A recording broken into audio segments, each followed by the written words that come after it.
Salam sehat selalu, salam jas merah. Baik anak-anak, di sini Bapak akan menjelaskan proses masuknya Islam ke Indonesia dan diterima baik oleh masyarakat Indonesia. Sebelum masuk ke situ, Bapak ingatkan kembali bahwa Islamisasi adalah proses sejarah yang panjang bahkan sampai kini terus berlanjut ajarannya anakku.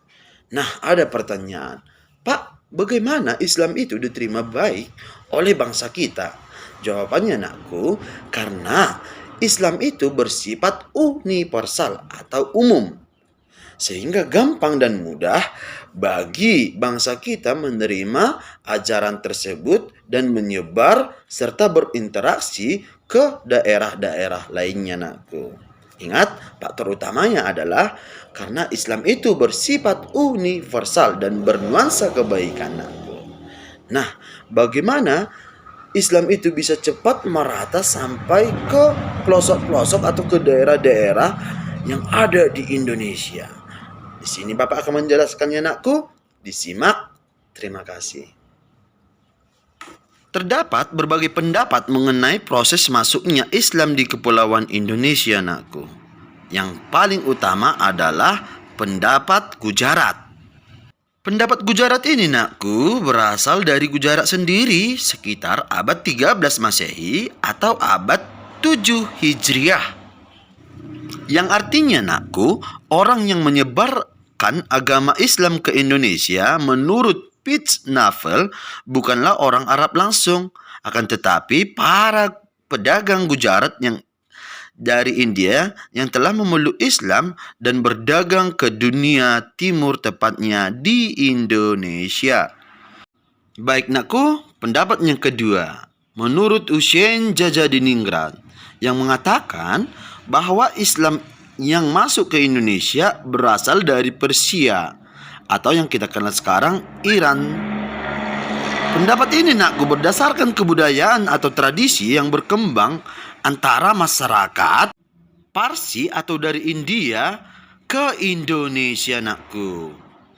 Tradisi tersebut nakku dirayakan di Indonesia, yakni tradisi merayakan 10 Muharram atau Asyura sebagai hari suci kaum Syiah atas kematian Husain bin Ali, seperti yang berkembang dalam tradisi Tabor yang ada di Pariaman, Sumatera Barat, tepatnya di Bengkulu nakku.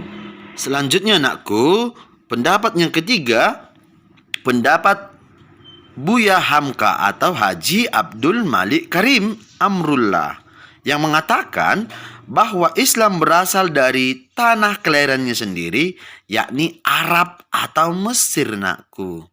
Proses ini nakku berlangsung pada abad pertama Hijriah atau abad ke-7 Masehi. Baik nakku, selanjutnya peta jejak masuknya Islam ke Nusantara, yang dimana para pedagang Gujarat atau dari India mereka melakukan perdagangan melalui jalur laut, sehingga mereka datang ke Indonesia menggunakan kapal dan singgah tepatnya di Kepulauan Indonesia. Sembari mereka melakukan perdagangan tadi nakku, maka terwujudlah atau berlangsunglah interaksi antara para pedagang Gujarat atau dari India sendiri dengan masyarakat Indonesia sendiri. Nah, di mana-mana aja daerah yang disinggahinya sebagai berikut. Yang pertama, Aceh. Kedua, Patani. Ketiga, Malaka. 4, Pasai. 5, Barus. 6, Pariaman. 7, Jambi. 8, Palembang. 9, Banten. 10, Cirebon. 11, Demak.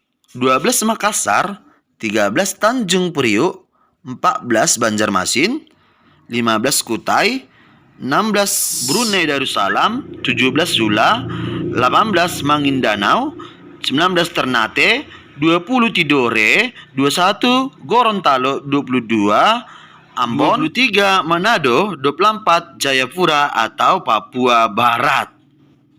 Nah, sampai di sini nakku, proses islamisasi yang dimana seperti yang kamu ketahui cepat merata dan cepat menyebar. Agama Islam itu diterima oleh bangsa Indonesia dikarenakan Islam itu bersifat universal dan jaringan ingatan kolektifnya berkaitan dengan para ulama. Sehingga seperti halnya nakku, Islamisasi adalah proses sejarah yang panjang yang bahkan sampai kini masih terus berlanjut ajarannya. Baik nakku, sampai